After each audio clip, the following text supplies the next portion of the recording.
Quick shot pellet comparison with the B-Man. Today we're going to reuse some old wood compared to the mechanical pencil lead and compare those to a Gamo rodent killer plastic headed red tip. They actually say in the package, made for killing squirrel.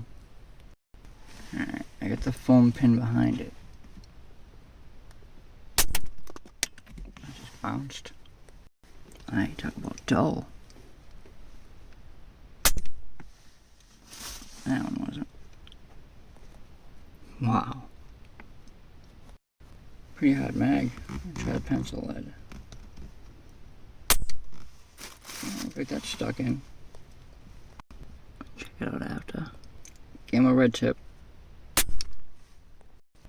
I can kind of feel the pencil lead up in that one. So the red tip definitely did go in a lot deeper. Take care of yourselves. Take care of your people. God bless and be grateful.